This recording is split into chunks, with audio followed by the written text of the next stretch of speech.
Yes, my family, blessed love once again, and give thanks to the life giver and the keeper of life, Emperor Haile Selassie I. And we welcome you again into the layers, into the nest, really. And just pardon me a moment, having a bit of technical difficulty there. You know, just had to shake out a few bugs. You know how it is with the technology. But anyway, we give thanks for your presence with us, and we go straight into the programming for this evening. Of course, this is what is known as Rasta Roundtable. And of course, we have the Honorable Brother Ras Isern should be coming in soon. I know for sure Brother Ankoma the Dread should be right there. As I said, I just had a bit of, a few technicalities just getting this thing on the way. But whatever the case is, blessed love again, you're still in tune with us right here on Radio Anu. International flavor, definitely the universal spice, and give thanks for all connecting streaming platforms. But remember, Rasta Roundtable really is an exclusively, Radio Anu program.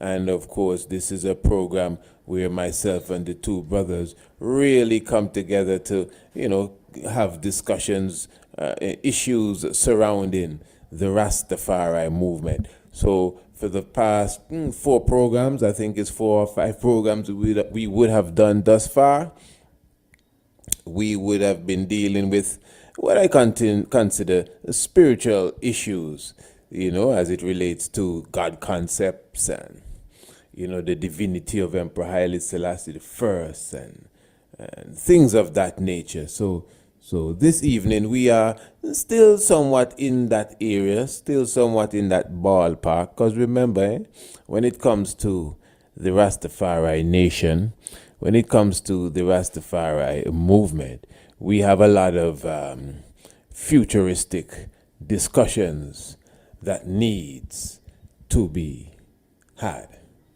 We have to speak of the future of the upcoming generation. We got to talk about food security. We need to speak about health and wellness and longevity. And we need to and of course, those subject areas alone, extremely broad. Health by itself and wellness, we all put them together. And still put in longevity too. So, of course, we have to speak about our livity, which is our so-called diet, and the whole aspect of how we consume and our lifestyle.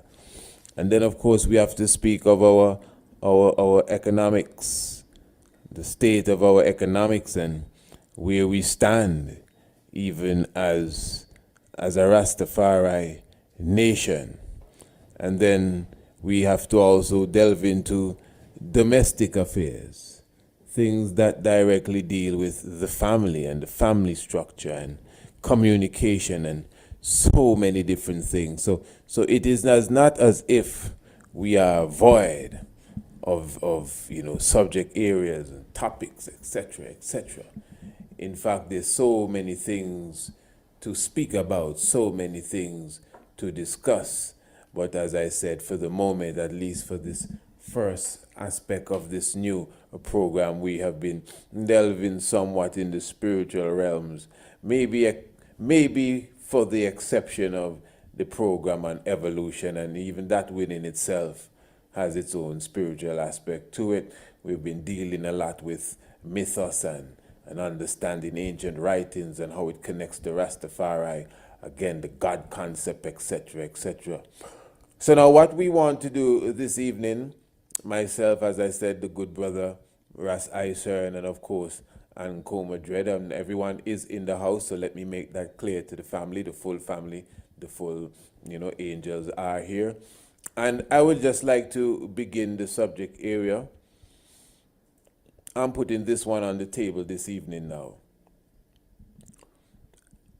When it comes to the movement, Rastafari, and when we say the movement, we're not specifying any group or any what we would refer to as houses or mansions and any specific idea then, because we could argue all day and night about who right and who wrong. That's not the point.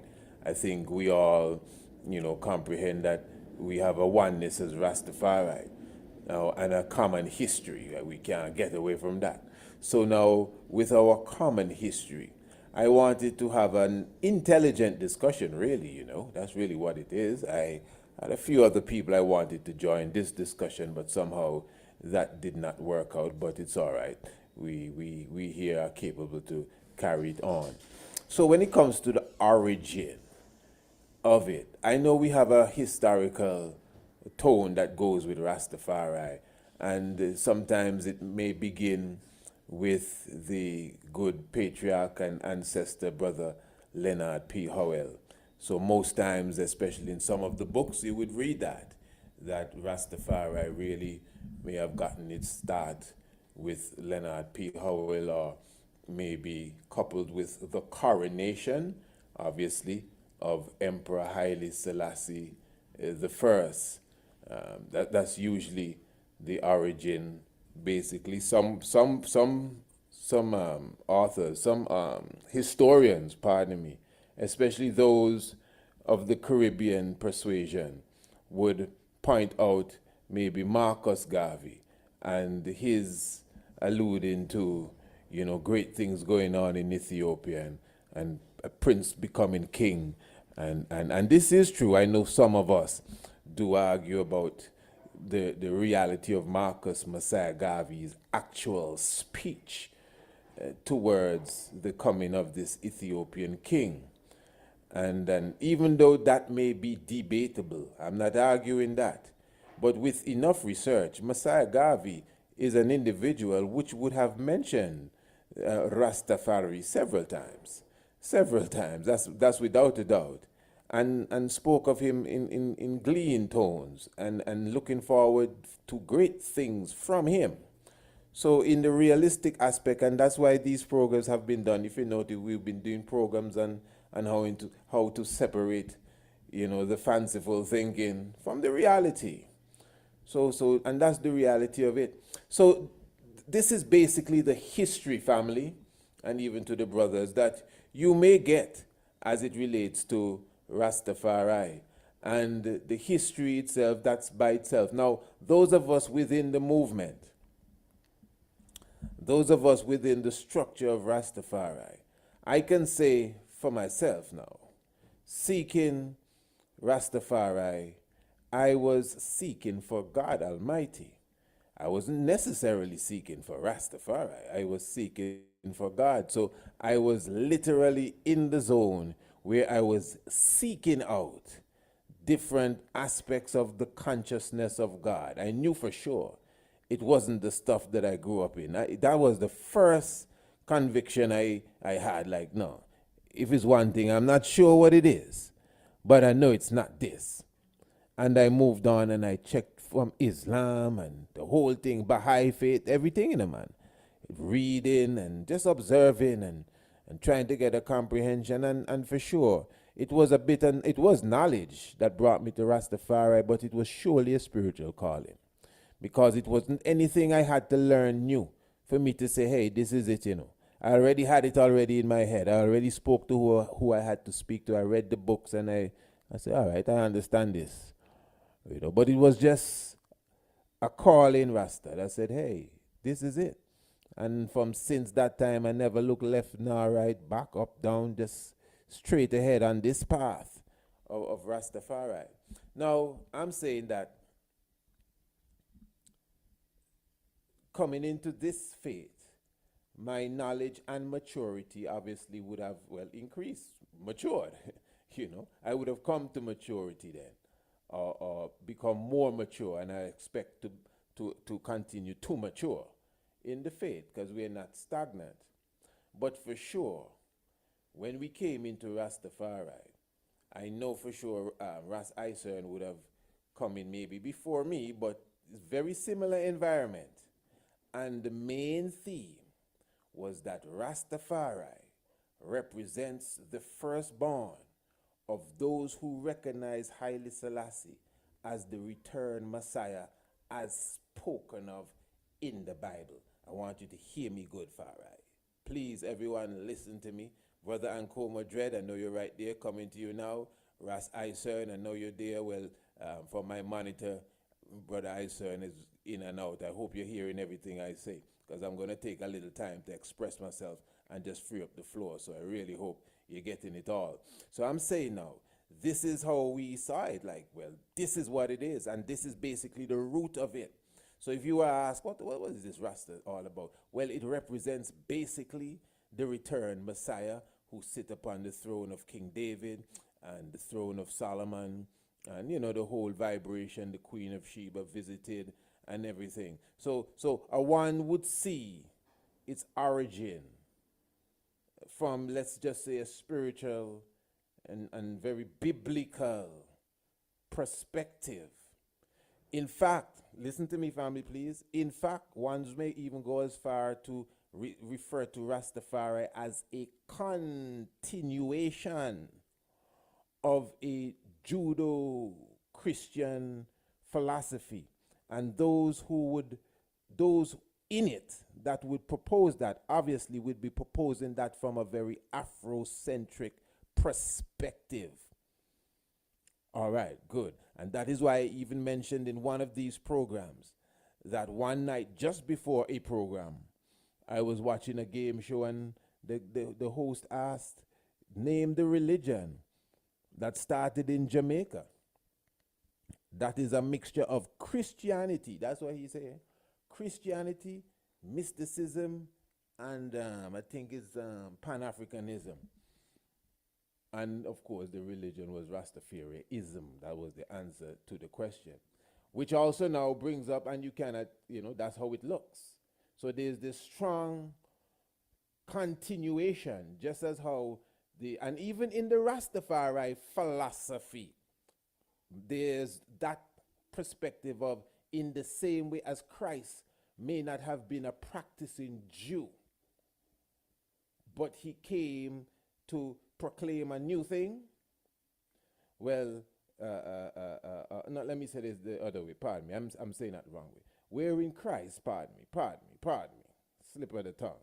Whereas Christ, the Christ of the Bible, would have grown up in the practicing Jew tradition. That's what I meant to say. So he wasn't a practicing, quote unquote, Christian. Good, bam. In the same way, Rastafari philosophy also says that as Haile Selassie I grew up in the Christian tradition of the said Christ, and not a practicing, quote unquote, Rastafari, we come now to add on and continue the tradition. So we see it almost in the exact same vein, to the point that we compare the two. Christ was a Jew, because that's what they would tell you. Hey, but Christ wasn't no Christian. I know, but he came to continue it. So we come to add to it. So there are those of us who see that, and there are those of the outside looking in that accept Rastafari as a biblically, even to the point of saying Judo-Christian-like continuation, affiliation with sort of religion. Bam. That's one aspect. Then you have the more militaristic, if you want to say, battling against colonialism and imperialism, revolutionary sort of origin as it relates to Rastafari. Now, some may say, remember, Rastafari is not just about like singing and playing drums, Rastafari literally denounced in a time when this was illegal and treason. It was really like treacherous to denounce the monarch of England, to uphold the monarch of anywhere else, really. But it's obviously the monarch Emperor Haile Selassie of Ethiopia. And then ones may consider that, well, my brother, it's a mixture of both. You know, Rastafari was, from its origin, against the system, against colonialism. Rastafari, from its origin, was Pan-Africanism, but then Rastafari still, from its origin, was biblical, was connected to understanding of the lineage of Solomon and the position of Haile Selassie and the seat of the throne of David, etc., etc. All right. But now if we break it down now, for example, let's just say the origin of the locks. There is one section that will tell you the origin of the locks is Numbers 6. Another section will tell you the origin of the locks is the Batawi, not the Batawi, pardon me. Well, them too, you know, but not them. That's not what. The Mau Mau warriors in Kenya in the 1950s and 60s that were fighting against the British oppression. Someone will tell you that the origin of the locks is with the East Indians that came to the West as indentured servants, and some of them of the Sadhu and the Zeke and them kind of tradition, bringing the locks and the ganja with them. You know. Then now, follow me good, I'm going to soon pass the mic. There is also this saying, because of course, with the crowning of Haile Selassie in 1930, again, the Honorable Leonard P. Howell and the other elders, Dunkley and Hubert and these ones would have taken up the faith. But again, we have scholars and researchers amongst us, even within the faith of Rastafari, even Dr. Knife and Brother Michael Barrett. I made mention of him specifically as he recently, when I say recently, up to maybe 2 years ago, launched a new book on Leonard P. Howell, and he had a lecture at the University of the West Indies where himself and some of his colleagues were speaking of the early origins of Rastafari being in Jamaica prior to the crowning of Haile Selassie I. And there, the site of their source was that of what people may call the Poco tradition or the Kumina tradition as well, you know, wherein they would have the drumming and everything. And according to what those professors were saying, that even in their service rituals, they were already hailing the Ethiopian prince Rastafari. And this was even before he was crowned Emperor Haile Selassie I. Then now, of course, some Rastas will tell you, well, you know, Rastafari really is from creation. I mean, I surely understand that argument, but we want to look at it from its new springing up in this modern day time. You know, I even had the good General Grandmaster Tau with me. And Brother Tau revealed that, you know, Rastafari started in South Africa, according to how he put it down, you know. So that is a whole perspective by itself, and that is what I want to look at this evening. This is the angle I want to take it. So let me just say blessed love again to the audience, and blessed love to the two brethren co-hosting with me, Ras Ison and Brother Anko Madrid. Rastafari. Rastafari, Isis, the side.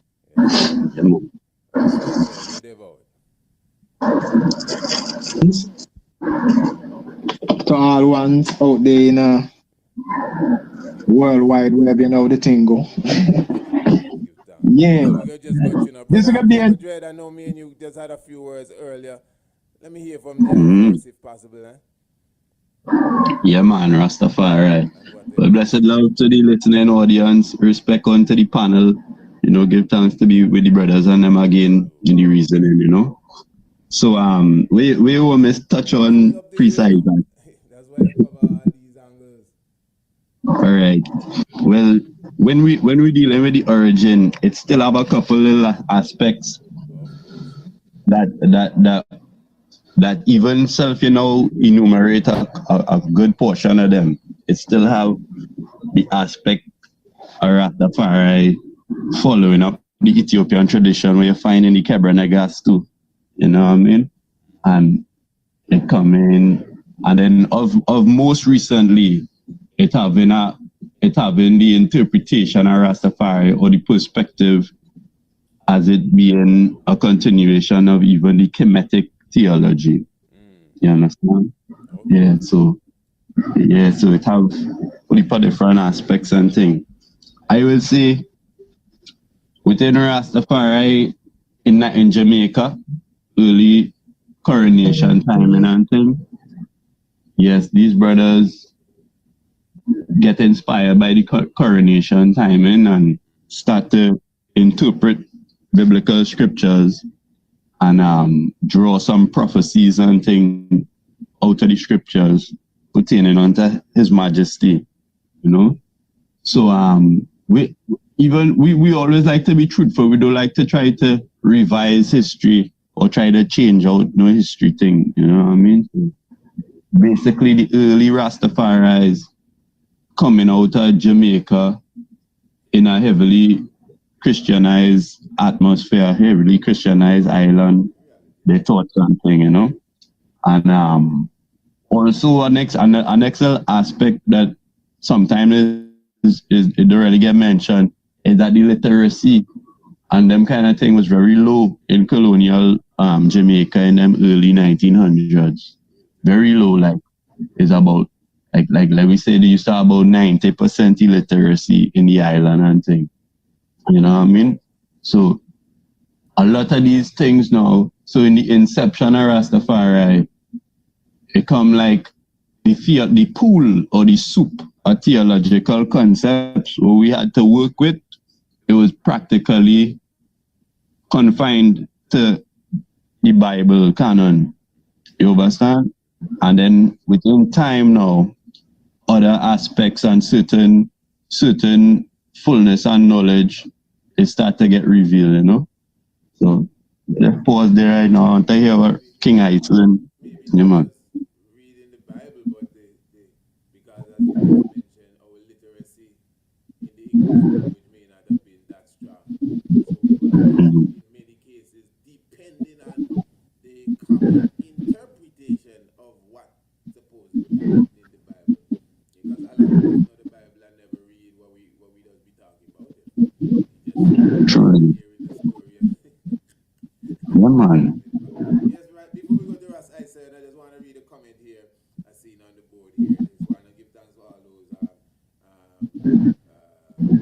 comment in this chat. I will get to more in the future, but I just want to highlight one that just caught my attention. This is from Akenet and the Messiah. I don't know if it's just semantics coming out of the Messiah here, but it says here, Rasta and Rastafarians are not the same entity, but a way of life.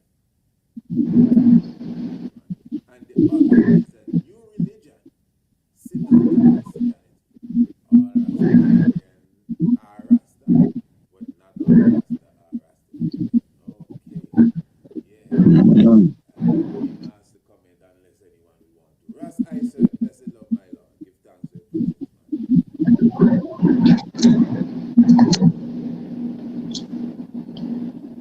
Yes, King, you there? Ras, I said. Yes, sir. Yes, King. You hearing good, right? Yeah, man, clearly. Okay, very good. Yes, sir.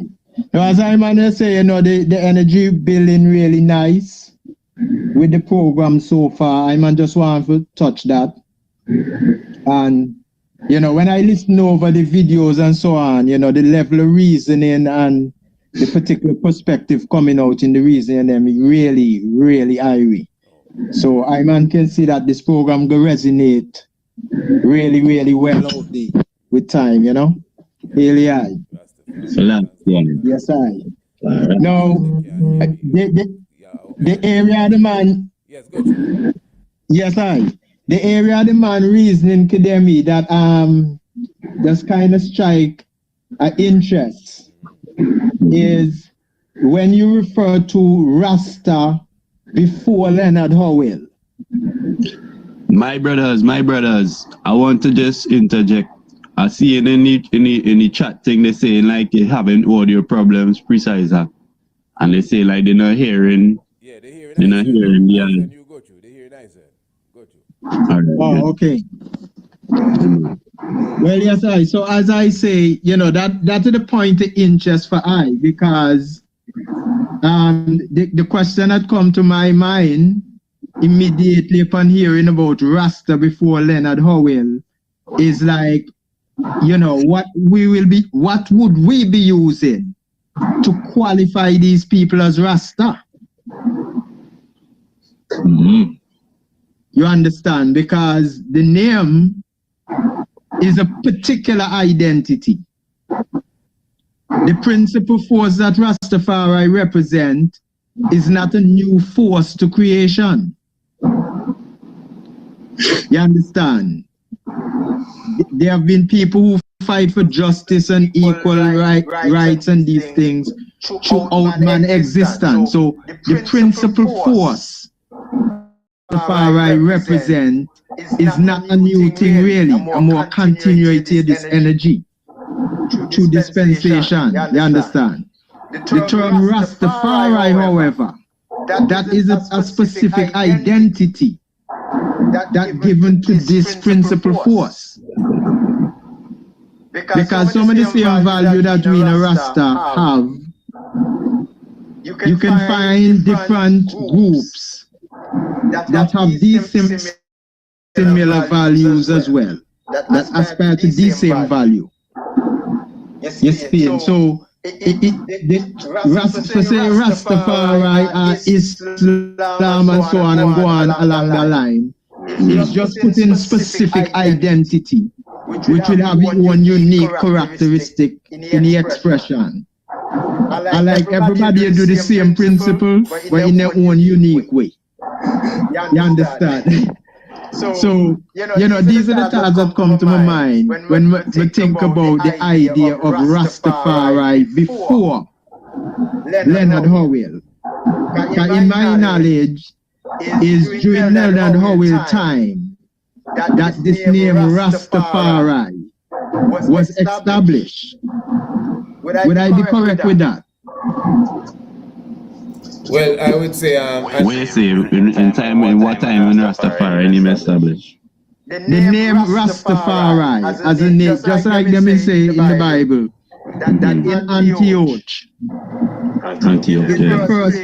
is the first place that they refer to Jesus followers as Christians. Right? Yeah.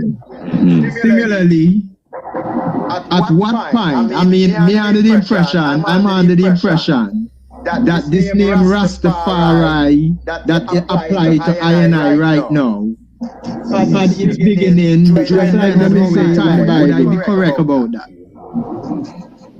Well, I would say yes. Yeah.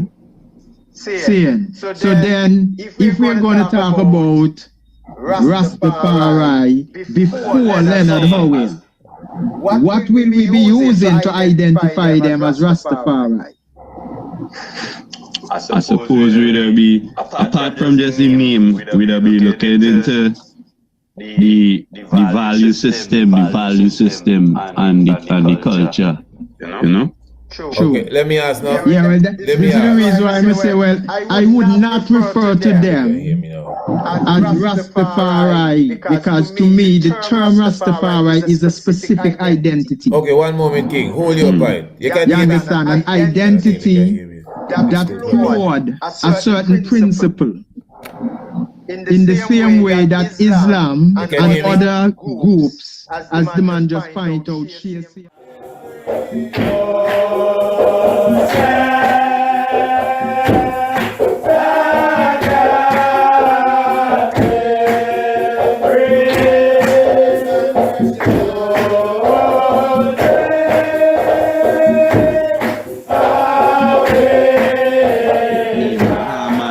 Ishmael and all these people was part of Islam. One moment, brother. Uh-huh. You hear me, King? So it come like they come like they antedate the Islam label and apply it onto them Judaic prophets and thing and say that them were really practicing Islam. You understand? So it come like you could draw a parallel with like how Rastafari now in 1930 or around in the 20th century go and say, well, the man in the past and from BC and ancient is Rasta now. You know what I mean? It come like association or a sameness within a worldview and a value system. You know? True. Well, this is why I might use the term Rastafari is a principal force. Because you see, the principle is the thing that really live on forever now. Generation after generation take up the principle. But in terms of the specific identity, what they call themselves, that vary.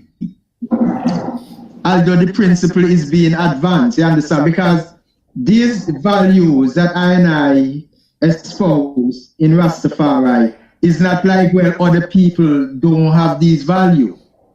Even people before we have the term Rastafari around, even before then, these values exist.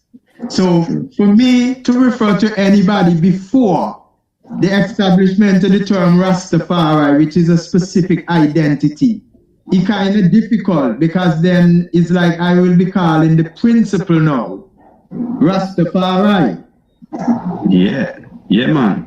But I don't really see a difficulty in it, you know, Rasta soon, because in the same when we say Rastafari, it mean it have multi meanings, you know, multifaceted meanings. Like we'll say Rastafari, it could mean something like thank you, or you could say Rastafari, it could mean something like goodbye. Well, if you understand what I'm saying. Yeah, clearly. I just the way you use the term. Yeah, you know what I mean? Like, so we could say, you know what I mean? You'll say Rastafari, you'll say that is greetings, that is departing, that is thank you, that is all kind of thing you could get out of it, you know? Okay, true, that's interesting. Really. Blessed love, you hear me now? That's interesting. But, you know, the other thought that come to my mind in terms of what will we use in to identify these Rastafari people as being Rasta before even the... You hear me? I get trip out there a little bit, Rasta soon. Bobby, like, you hearing me though? Yeah, I hearing you good now. Okay, good. Mm-hmm. Yeah, as I man say, it have to be that they share some kind of cultural practice, you know, the principles that they hold and things like that. Why I would refer to them as Rastafari are the same as me then.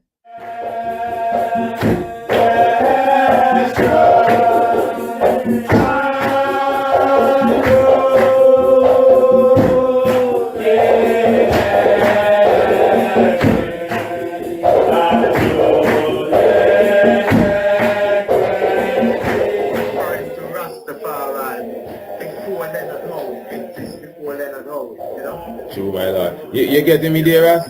Well, you know, it's something that is repeat. It have a thing like within power now, and to define things for yourself.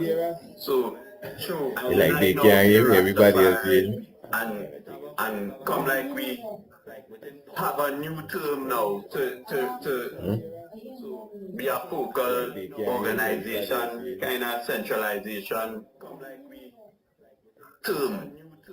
We're dealing with now theology, sociology, economics, and all them aspects of human endeavors now. True. In the Rastafari. Yeah. True. Yeah. This is why most ones prefer to refer to Rasta as a culture, a liberty, using terms like that rather than to just narrow it down to just religion. Because of all these aspects that the man highlights same time, you know? Yeah, man. Well, you know, it's my view that the Rastafari movement end up heavily skewed in the direction of the religious and the theology. And then while we should really put effort into developing the other aspects of human endeavors within Rastafari methodology, if you understand what I'm saying. So it come like particularly the political objectives are highly selected the first soul when he established the OAU and fight for African liberation and all of these things. Plenty of them works they still need to pull up more and or left undone. You understand? My brother, let me ask you, you hearing me? You hearing me, Ankomo? Went into Like really, a don't hear me, route man.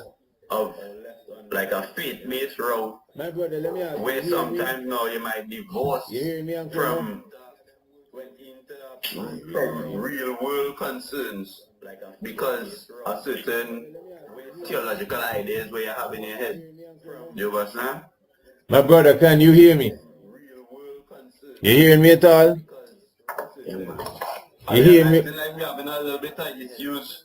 You hearing me, Ras Eisen? Can you hear me? I hearing you, man.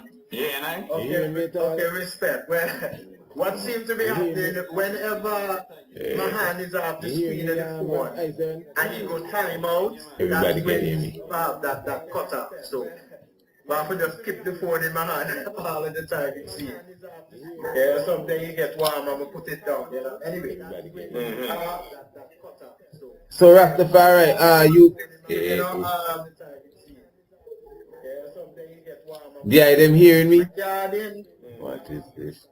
that same principle that His Majesty stood for. Yeah, them hearing me? You see, that definitely is something that I and I need to really penetrate in full length. I'm on a reason a brethren yesterday from Jamaica. And finding out here most time, you know, and I get so caught up in wanting to portray His Majesty in the light of His biblical character more so. And so much so, wanting to that we just overlook the greatness of the actual work that He does. You see, because most time when we go to talk about His Majesty, we tend to more use biblical rhetoric and different things like that. You understand? To just make that connection. But I really talk a whole lot about what the importance of the works that His Majesty